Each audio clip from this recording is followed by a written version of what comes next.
The proposed project site is bordered on the north by vacant property, on the west by vacant property, and 34th Avenue, and on the south by 33rd Street. The Mid-South Rail Line, Kansas City Southern Line, runs adjacent and parallel to the eastern boundary of the site. The Northport property has been highly disturbed and is located at the site of the former Gulfport Fertilizer Company. The site was found to have lead and arsenic contamination in soil and groundwater, and a corrective action plan was prepared in 2009. As a result, the eastern portion of the property has been capped with a 10-inch layer of clay and fenced off due to contamination. The corrective action plan requires semi-annual groundwater sampling, and the results of the sampling indicate that elevated levels of arsenic and lead have not migrated beyond the limits of the designated groundwater contamination area located in the vicinity of the capped area. The proposed project is located south of the contaminated soil capped area and would not be disturbed. The soil capped area would not be disturbed. One background monitoring well is located near the eastern edge of the proposed storage lot and will require conversion from a riser pipe to a flush mount cover. The proposed project would result in the placement of fill of 3.15 acres of jurisdictional wetlands. Mitigation activities where the unavoidable losses of waters of the state would be through the purchase of credits from an approved wetland mitigation bank. A functional assessment of the wetlands was conducted in order to establish an ecological value of the wetlands and to form a quantitative basis for determining mitigation requirements. The number of credits required was determined using the results of the Wetland Rapid Assessment Procedure Assessment. The proposed project requires a permit pursuant to Section 404 of the Clean Water Act from the U.S. Army Corps of Engineers, the Mobile District, a Section 401 Water Quality Certification from the Department of Environmental Quality, and a coastal zone consistency from the Department of Marine Resources. The application for 401 Water Quality Certification is the joint public notice, which began on June 4th, 2018, and includes all subsequent revisions. As part of the public notice procedures for this type of activity, a copy of the joint public notice was provided to the adjacent property owners. During the joint public notice period, a letter of objection was received by the department. The issues outlined in this letter pertained to feasible alternatives and soil contamination. As a follow-up, the department held a public hearing on May 9th, 2019 at the Good Deeds Community Center in Gulfport in order to gather additional information to be used in consideration for the water quality certification before the permit board today. Issues raised during the public hearing included the following: procedures for hosting public hearings, water dependency, feasible alternatives, impacts to wetlands, cumulative impacts, soil and water contamination, stormwater runoff, flood conditions, impact to the community, environmental justice considerations, cultural resources, and job creation. The Mississippi State Port Authority submitted a large construction notice of intent and an associated stormwater pollution prevention plan on December 17th in order to obtain coverage under Mississippi's large construction stormwater general permit for the Department of Defense storage facility in Harrison County. The LCNOI indicated this project would disturb approximately 16 acres. The LCNOI and SWIP were reviewed and deemed complete and adequate in addressing stormwater discharges from the project site. Some of the stormwater controls proposed during the construction phase include, but are not limited to, silt fences, sediment basin, and walls. The permit board has been provided the following: the public notice of application, a copy of the public comments received during the public notice of application, the public hearing notice, a copy of the transcript of the public hearing, a response to comments document developed by staff, a draft of the certification rationale addressing the decision factors for water quality certification and special conditions as part of certification issuance, and a draft of the proposed 401 water quality certification. The department staff does have a recommendation for the permit board. There may be visitors that wish to speak on this matter, so the staff will yield to the permit board at this time. Even to the microphone. Good morning. I'm Deborah Dawkins. I'm a state senator from District 48, West Harrison County, the best part of Harrison County. And this project falls within my district, but I would have tried to help the folks that are concerned with this anyway, because I did take an oath to represent all the people in Mississippi. And speaking of that, it's been a while since I've been here, so I'm wondering if for the people who have never been here before, if you would mind saying which agency you represent, one by one? I know Mr. Furr, he's got the legal banner in front of him, but... Yeah, I'm sorry. David Snodgrass with Mississippi State Oil and Gas Board, here for Jess New. Jennifer Whitlock for Mississippi Department of Marine Resources on behalf of Joe Spraggins. Chris Hawkins with MDEQ on behalf of Kay Whitty.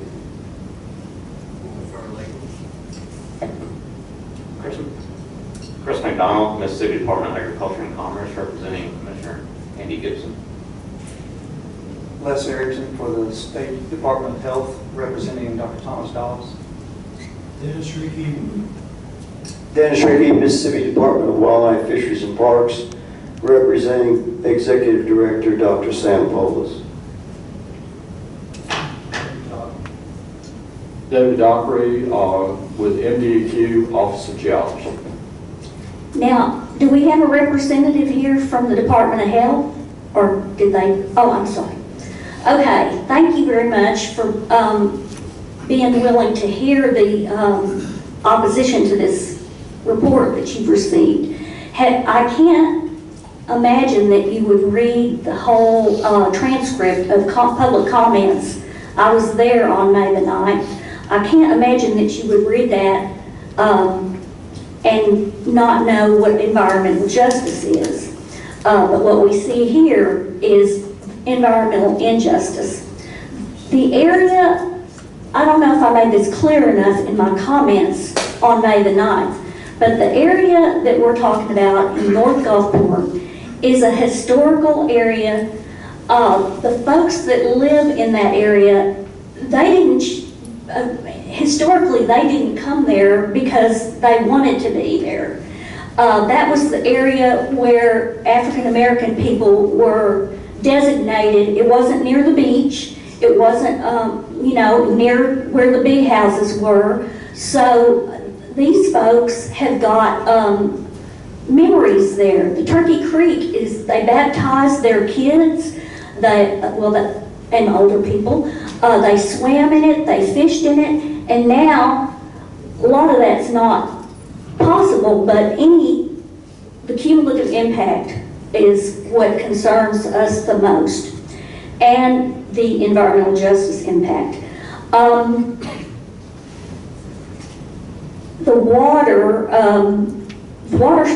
permit is a concern also because I can't believe the Corps is going to recommend this project because it's their own law that tells them you can only fill wetlands if you have a water-dependent project.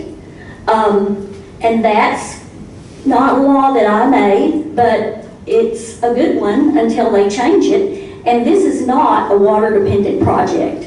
I'm also concerned about they talked about how the fertilizer site had been capped, etc. But we found, and you all know, that just because there's a cap on there now, if they disturb the site, all the stuff that's trapped by the cap is disturbed and put into the environment.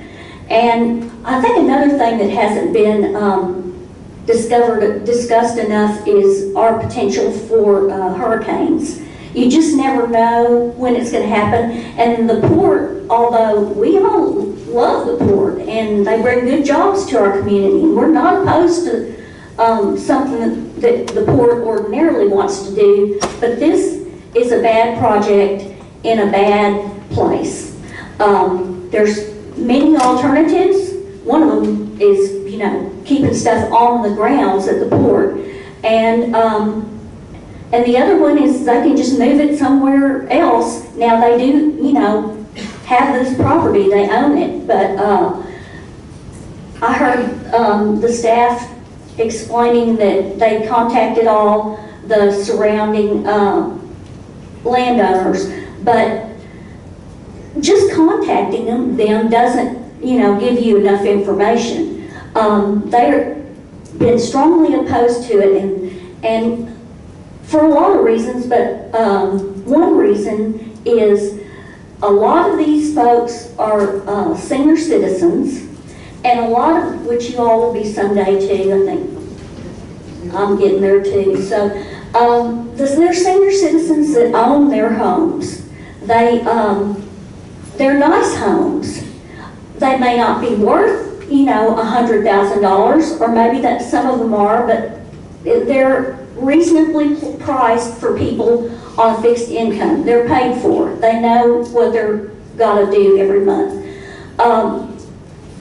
So say that you owned a house that was worth $50,000 and goes down to $25,000. Yes, you can sell and move somewhere else, but you can't get a place for $50,000 on the Gulf Coast, or, you know, 25.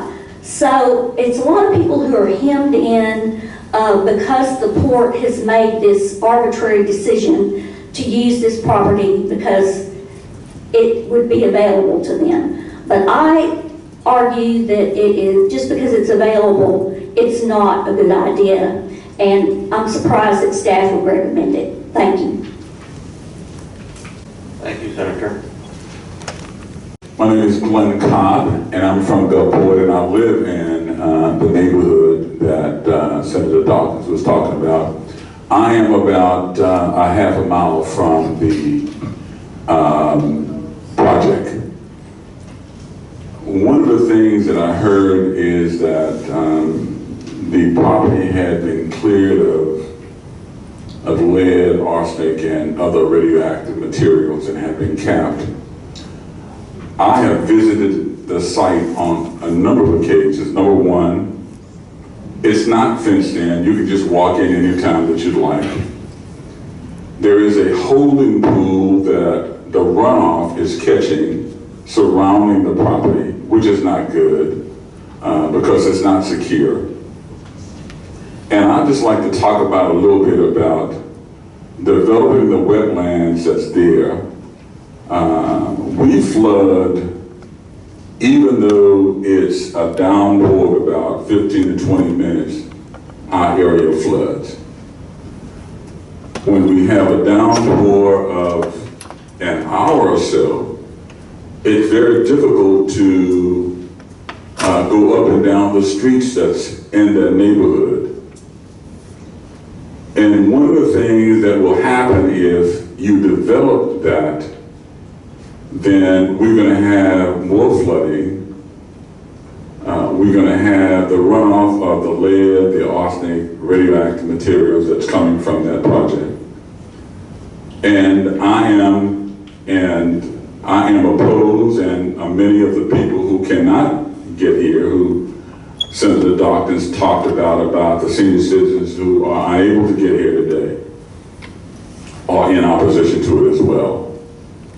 So I would hope that you guys would listen to the people who live in the area, who are coming to you to ask you to deny this, because number one, of the development that would occur, we would have 24/7, 7 days a week of the rail and the cranking of that rail that's going to be there.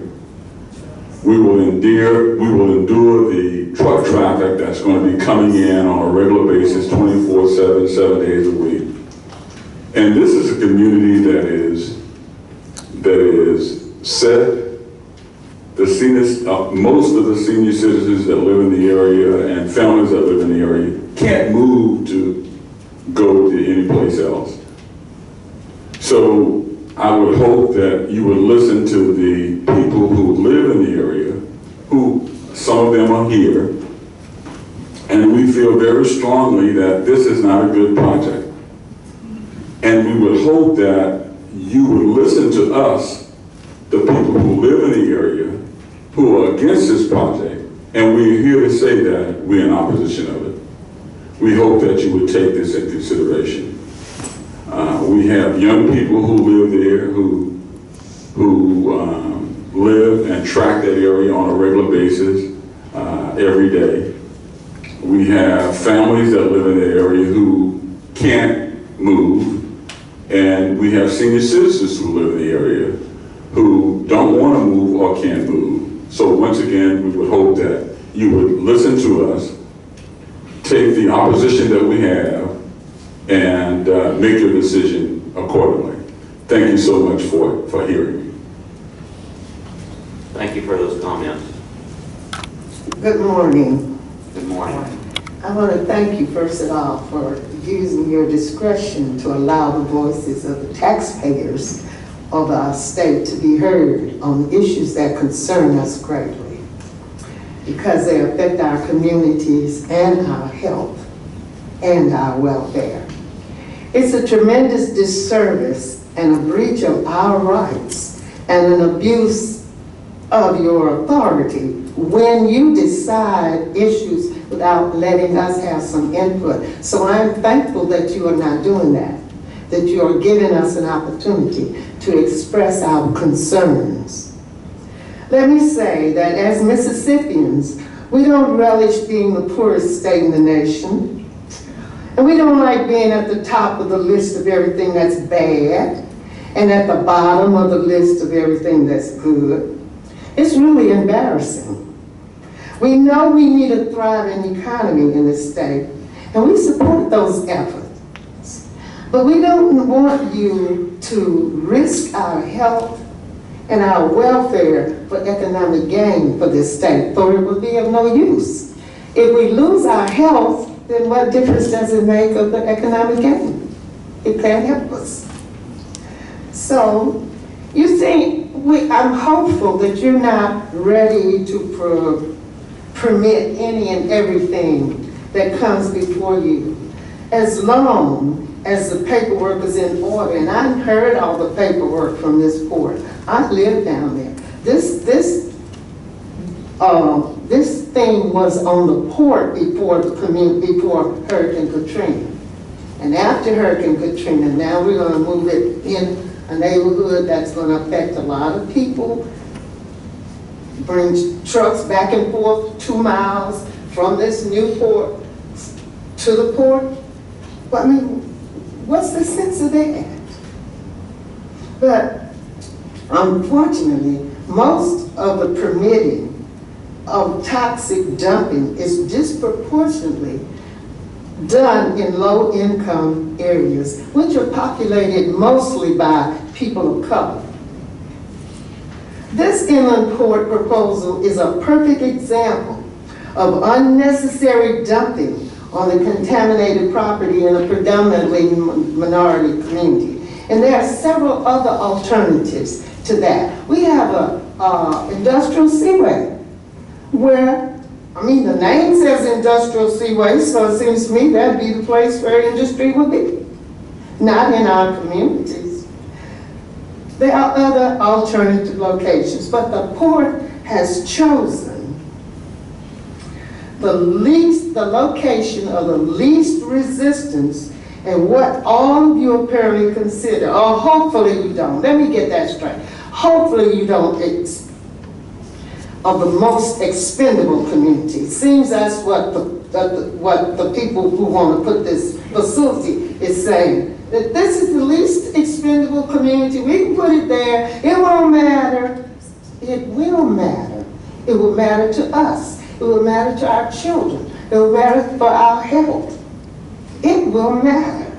So I am asking you to be a good listener from people, and they talked about people of my age. I'm 75. Older people can't handle all that pollution coming to us. It's going to kill us even quicker. We don't want that. We want you to think about, what if they were putting this in your neighborhood? Would you like that? Well, that's the same with us. We don't like it either. We want the port to put it where it ought to be, in an industrial area.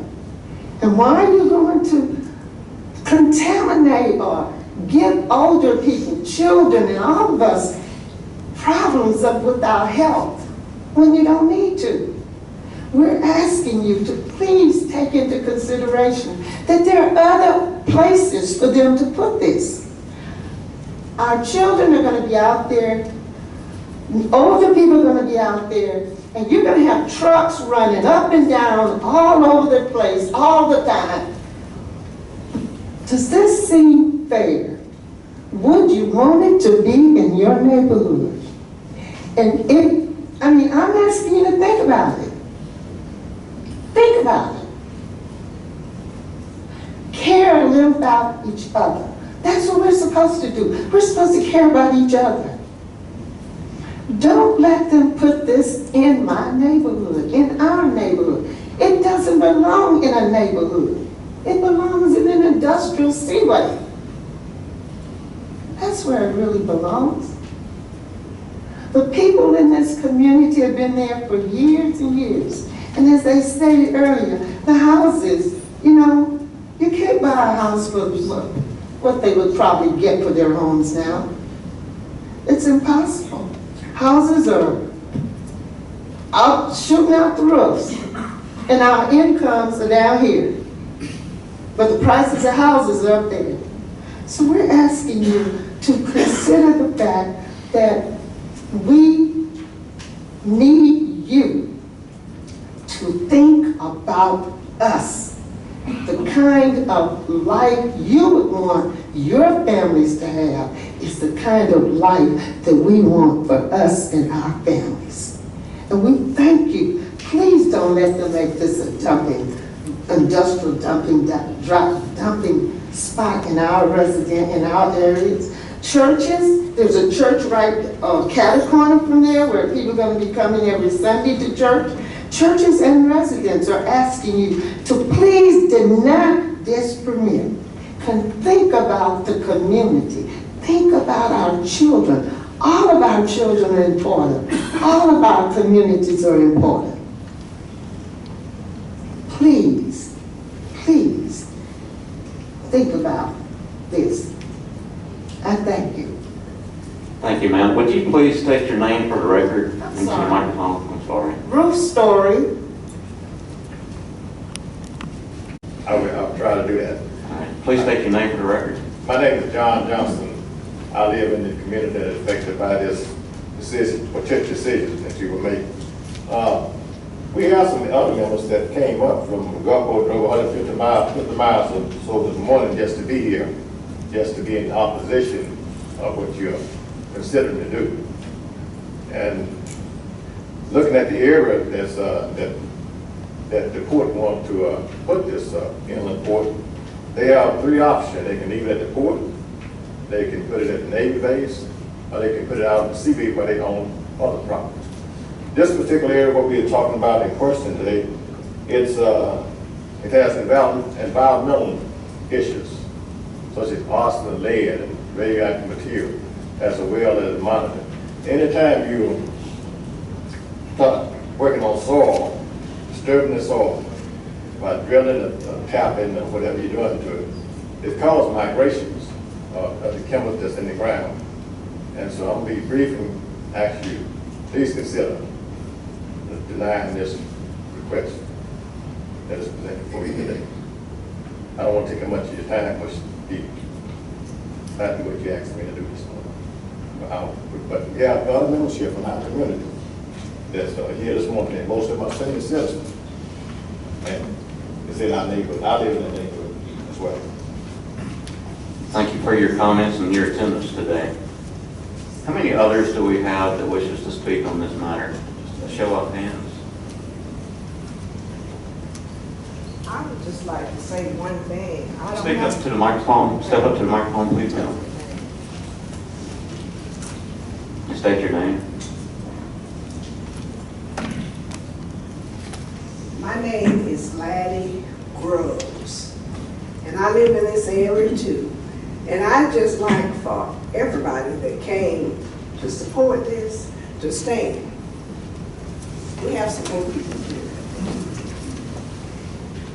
and they are concerned too, and I am too, because we have schools in that area, and our little children tracking in this, and I have been there, Miss Ruth said she was 75. I'm a little older than her. So consider what we're asking, please. Thank you, ma'am. Good morning, I'm John Webb. I'm the Director of Engineering with the Mississippi State Port Authority. I also have with me Bruce Newton. He's with Digital Engineering. They're the design firm that did the design for this particular project. Didn't come prepared to make any comments, but I am prepared to answer any questions that the board might have for the board. Board have any questions? Mr. Webb? You want to go, Jennifer? Okay, so how long has the port owned this property? We purchased this property soon after Hurricane Katrina, probably about 10, 12 years at this point. And I could be, give or take a year or two on that. And the total acreage there? It's about 140 acres total. And so you want to develop it to put, you want to have tenants there, right? You want to use it? We're wanting to use about 15 acres of the extreme southeast corner of the property that is adjacent to the KCS Railroad. We, the Mississippi State Port Authority, are one of 12 designated strategic national ports in the United States. Part of our obligation to the military as a designated strategic port is to provide laydown areas on short-term notice. We have to give them 10 acres within a 24-hour notice in the event there's some sort of mobilization that they need to enact and that they need to use the Mississippi State Port Authority for.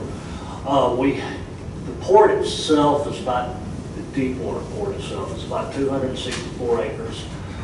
We have 10 tenants using the port. Currently, all but about 35, 40 acres of that 264 acres is under lease. That 40 acres that I just referred to that is not under lease, we are currently in active negotiations with a tenant for that piece of property. We like to reserve port property itself for the movement of cargo, not necessarily a storage area. Cargo comes off the ship, gets on truck or rails, gets shipped out, or it comes in by truck and rail and gets put on ship and shipped out. It is not a storage area. So explain to me the path of goods. Do the goods come by rail and truck? They go to the staging area, they sit there for a while, let's say there's a deployment, and then they're loaded by rail or truck and go to the port and put on a ship? Is that the sequence of the goods? That is absolutely correct, or vice versa. It could come in by ship, get taken to the storage area by truck, ultimately hauled out by rail. To go where? To Camp Shelby? Camp Shelby and any other military installations within the country. We had a shipment come in about 3 weeks ago, and it went literally from northeast coast, northwest coast, to the Chicago type areas, to Beaumont, Texas, to Savannah, Georgia. And so what type of materials come in? People have said it's going to be contamination, soil disturbance, things like that. I'm wondering what type of materials come in, and are they in a trailer, or are they in a storage shipping container? Or? Some of them will be in shipping containers, some of them will be military vehicles. The shipment that came in about 4 weeks ago was armored cars and most tanks. So it's a little bit of everything. No contaminated material will be coming or going as part of the Department of Defense operation. So, and another question, people have said that, and I'm curious about this too, because you have a staging area, you're going to need a security fence, you're going to need a rail line, drainage, things like that. Well, the CV base, or I think its name is the Naval Construction Battalion, has a security fence. It's an established base. The rail line would need to be improved. Now, I'm not sure if they've got 10 acres you could stage, but I do know there was a big pile of aluminum there That sat there for 50 years and the pile of aluminum is gone. So I don't know if that is vacant. So tell me why the CB base is not acceptable. I'm going to let Bruce Newton introduce that, but the infrastructure's not there. You recognize the fact that the rail's not there. There has not been a rail there in years. The site is highly congested. It is specific to the Navy. And burned with the aluminum of the bauxite, there are now huge warehouses where those piles were stored. Bruce, I'm here. Elaborate on that a little bit. Yeah, Bruce Newton with Digital Engineering. We, like John mentioned, we do engineering work for the port. I think he, in broad brush strokes, pretty much covered most of it. The CD base is congested, and they really don't have the infrastructure on a 10-acre area required by DOD for this particular facility. The rail spurs that are there have not been used in a long time, and it would require upgrading. But I think it's more of the congestion of the existing post and the Navy's needs of what they already have planned for the base. So the port, having this 140-acre site, wanted to develop like approximately 15, 16 acres down in the southeast corner, which already has rail adjacent to the property to accommodate DOD and a lot of the Army. I think Army has been most of the movements in and out of the port has been Army equipment and what have you. That's pretty much it in terms of the CB base. How is the site zoned? Site is, zoned light industrial. And so the local zoning board did that, right? That would be, as far as I know, some sort of city zone board designated that. So your intended use of the property is in adherence to the zoning requirements? Yes, sir, absolutely. What about, and maybe this is something for Florence to answer or the staff to answer.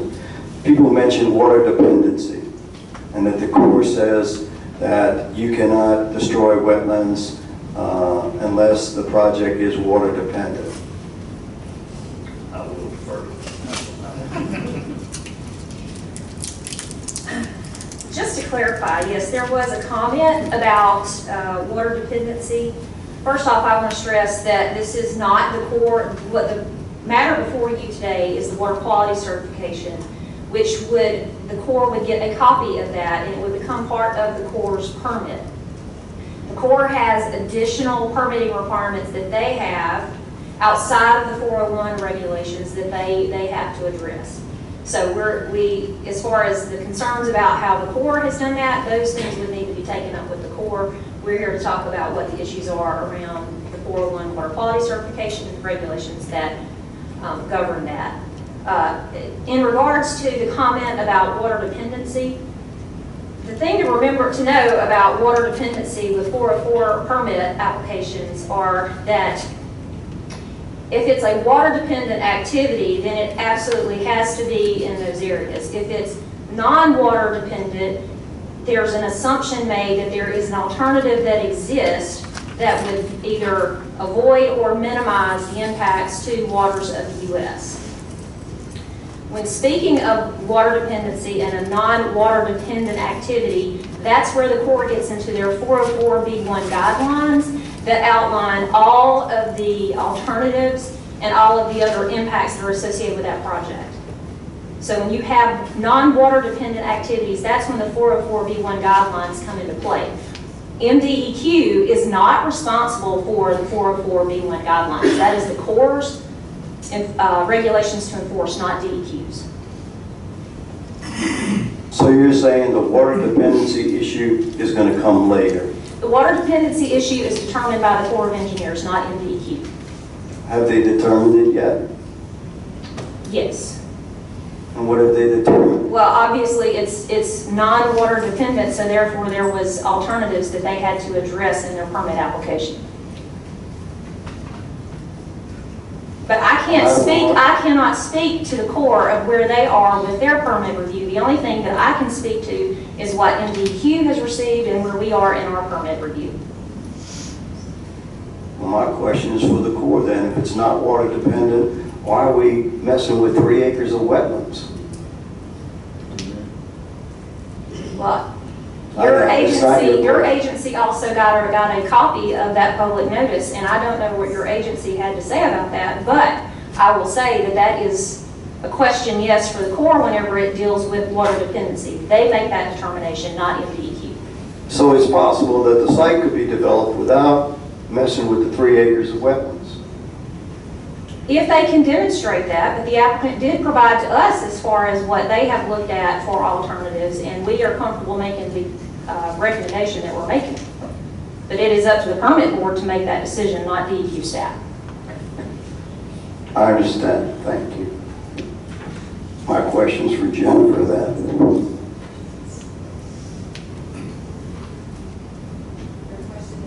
Water dependency. Is that in your purview? For a direct regulatory permit from the Department of Marine Resources, you would have to have a water-dependent industry, but this project simply sought coastal zone consistency because it was located within the coastal zone of Mississippi, which has been defined as the 3 coastal counties of Harrison, Hancock, and Jackson. And the Department of Marine Resources did issue coastal zone consistency on this project on July 23rd of 2018. Thank you.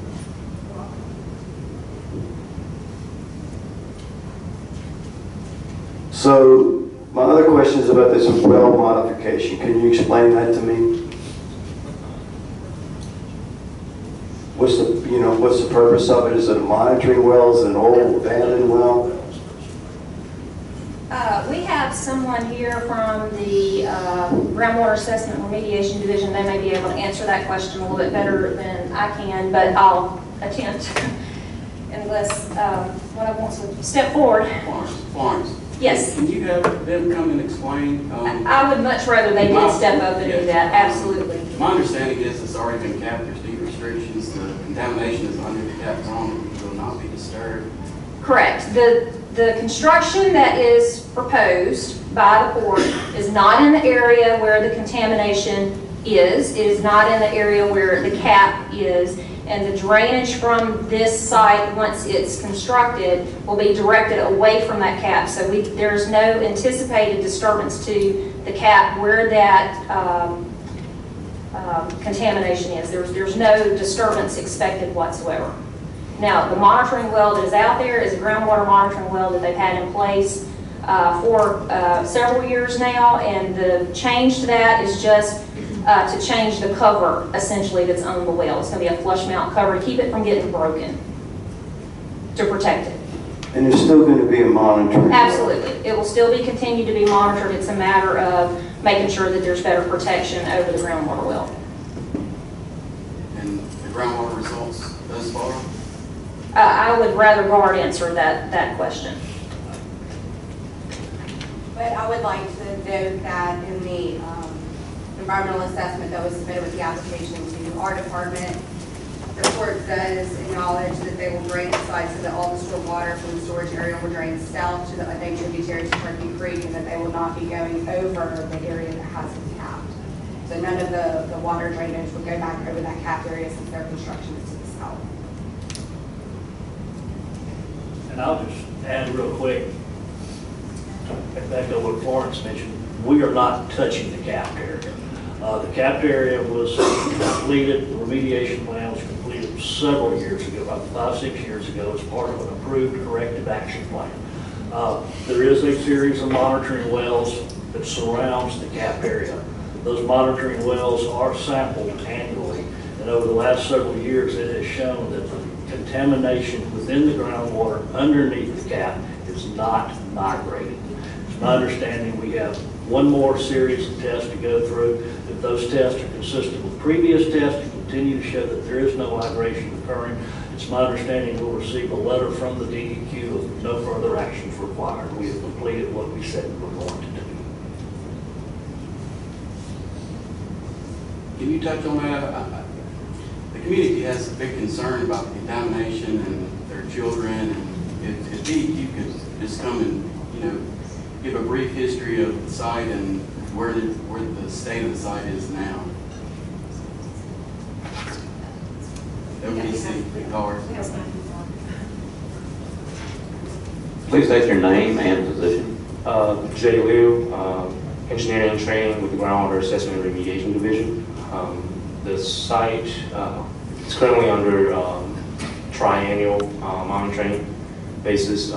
Actually, this November is when the next groundwater sampling event will be conducted.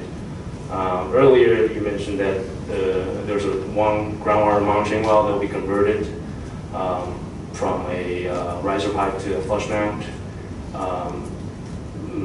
The past events have shown that the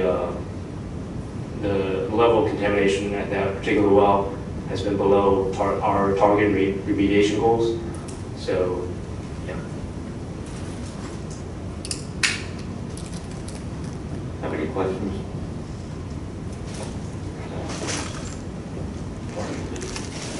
Actually, I have a question. Is that better? Earlier you mentioned the area was capped. Can you kind of explain what that means? I believe we already mentioned that earlier. The area is capped under layer of soil, layer of clay, 10 inches.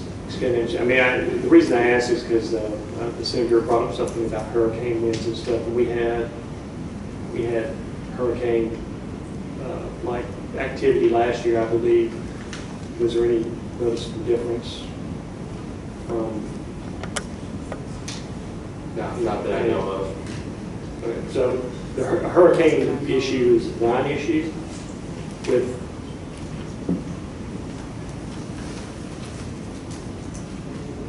It's not really my area of expertise, but I don't recall the hurricane being an issue at the subject property. So my understanding of deed restrictions is that the area can't be touched at all unless they ask DEQ in order to do something with that property. Yes. And how long has it been below the TRGs? I want to say 5 years. 5 years, I want to say, yes. So I have a question for the poor gentleman now. So you have 100 and something acre site and you want to develop 15 acres, right? That is correct. Any plans in the future for other development at the site? At this point, we have no additional plans for any further projects within the project site. And so in the materials that I was provided, they talk about a heritage trail. Can you tell us about that? We have had some discussion with a couple of different groups. Back up. We have 140 acres. About 50 acres of that site on the western side and the northwestern side is high quality wetland. I mean, it's what I really call true swamp. We have met with a couple of groups who had discussed coming in and putting in this heritage trail, which is a walking trail that would go through the high-quality wetlands area, with stopping areas, benches, seats, probably some pavilions, plaques describing the type of wildlife that you might see within that area. That discussion is not active at this point, but we do have every intention of resurrecting the project in the near future. We're just right now focused on getting our site done and to get some outside communities that would come in with some type of grant funding, construct the walkway, the path, the project. I think that would be good. We think it'd be a great idea. I have a question regarding the entire property. It says 140 acre complete tract, right? Give or take an acre. Okay, so you have 40 acres of true wetlands, which is all swamp. So that leaves you 90 acres on the property. Is there any possibility to take the site from a proposed location and move it to somewhere else on the 90 acres that I'm benefit the probably community? not using the correct scientific terms when I say high quality wetland and low quality wetlands. But, you know, we've got what I call the high quality up in the northwest side that we talked about doing the Heritage Trail on. But throughout the rest of the property, there are pockets of other types of wetlands. And we have really done everything we can to minimize the impact to any of the wetlands. We have pulled it away as far as we possibly could. But to get the 10 acres we need, there are certain areas that are going to touch some of the tongues and these other wetlands coming. So the proposed site would be, it would cause the least amount of negative impact? Absolutely. On the 140. We've studied this for years. This is probably the third or fourth design concept that we've come up with. This is the one that we really need to support the DOD initiative that we're a part of, and it's the one that we've come up that does provide the least impact. It is immediately adjacent to the rail spur, which is the rail line, and we will be pulling a spur off of that line to provide rail car loading and unloading capability.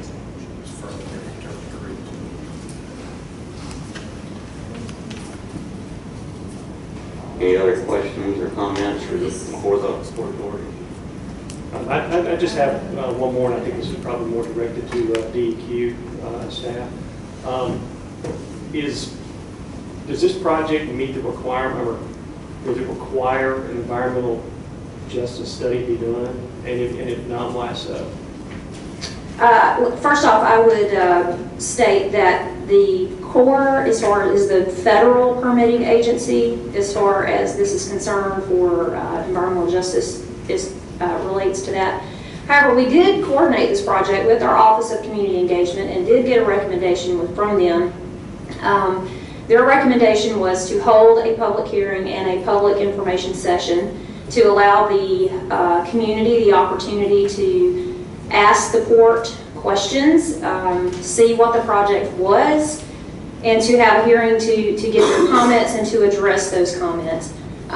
Which that was what we did on May 9th at the Good Deeds Center there in Gulfport. The Port did come at 6 o'clock. The Port was there, available to the community. They presented the project to them, allowed them to ask questions. It was an exchange of a question and answer, and then we started the public hearing at 7. So that was the recommendation from our Office of Community Engagement to deal with this project, and that's what we did. Got the transcript back. We actually sent a letter to the Port, asked them to further address alternatives, which they did. They responded on July 9th, and we're here before you today. Yes? There's been a lot of discussion about mitigation. My question would be, if we were to vote to approve this permit application, could we make it contingent on mitigation that will be near the impact site? And what would, if we did that, how would we hold them accountable? Okay. I'm going to pull out the rationale that had the conditions that were proposed. Which was under the proposed permit conditions. It's the second to last one, which talks about mitigation.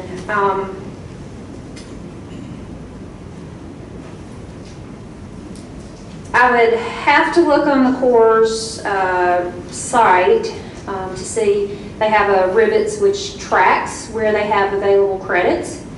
If there are credits within the Turkey Creek watershed, Mississippi Land Trust has some in lieu fee areas in there. There's also a mitigation bank that's been approved in there. I don't know what the status is of the number of credits that they have, but you could dictate that those credits come from those areas first, and then any leftover residuals still had to be within that HUC code to get them as close to the site as possible.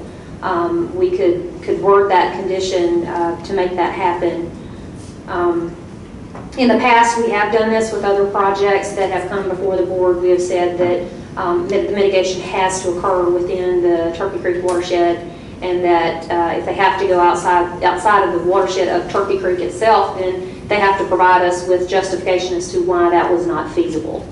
And it wasn't just a matter of it was too expensive, it was a matter of it's not available. So that they would have to exhaust those efforts, but some of that would be easy to find. So that would have to be done by the court before your staff signs off. We could do that, yes. But signs off as far as we could change the condition to read that they had to do that in order to move forward with the project. You know, the issue before you is to, if that's the recommendation, is to change that condition and to issue it with such a condition, then, you know, that's what staff would do. Thank you. Any questions regarding this mitigation question from the board members?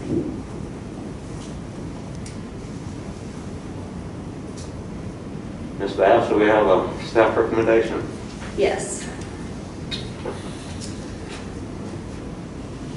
Staff has reviewed the information provided by the applicant, and we feel that it meets the requirements for a water quality certification as outlined in the Mississippi wastewater regulations, and therefore we do recommend issuance of water quality certification with conditions.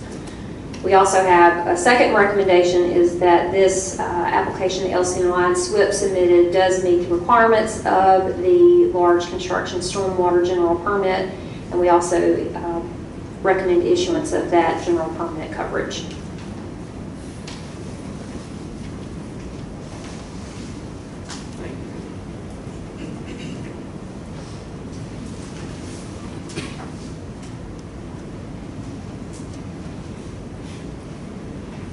So first we'll address the issuance of the 401 water quality certification. Do we have a motion from the board?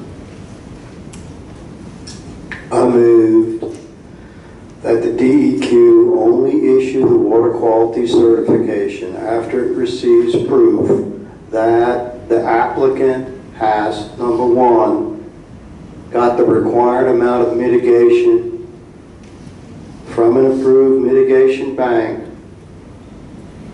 within the watershed or hub code of the project, if not then, within the Mississippi Independent Coastal Streams Basin.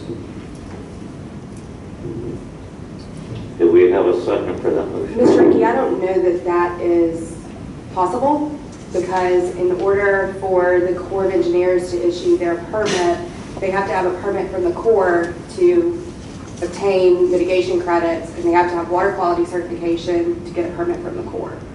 So I think we could condition it such that the water quality certification is contingent on purchase of mitigation credits within the Turkey Creek watershed, and that all efforts are exhausted in that respect. And then if they're not, that they provide justification to the department as to why either credits were not available from the commercial bank or the in lieu fee program that's located in the watershed. And then at that point, is that correct, Florence? Yes. But I would say there are probably enough credits. I have to check and see, but there are plenty of credits available in the coastal area if they cannot satisfy all of this within the Turkey Creek watershed. Yes. So I will withdraw my motion and let my fellow permit board members craft a better motion. Ms. Wood? Right, I would make a motion that we would approve the staff's recommendation with the contingency that the applicant, the state port, purchase mitigation credits within the Turkey Creek watershed and exhaust all efforts to maintain or to ensure that mitigation does take place within the watershed.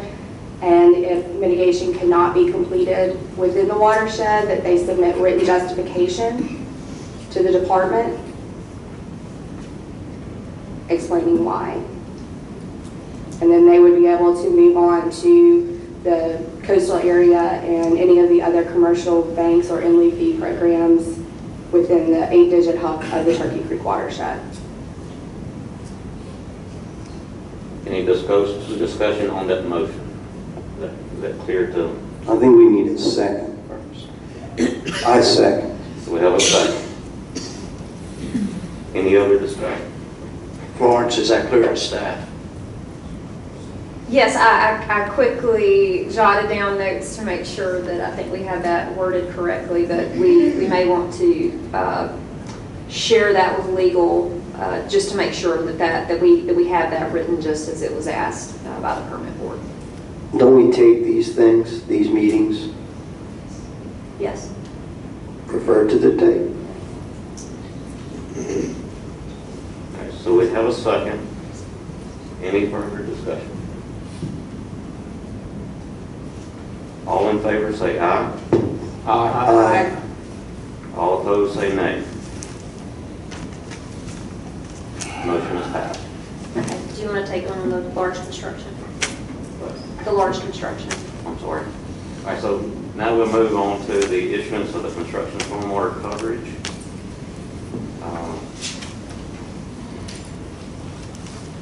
I move we accept the staff recommendation and issue the long stormwater construction permit.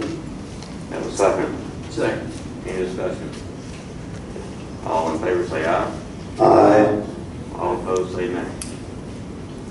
Motion is passed. Thank you. Thank you.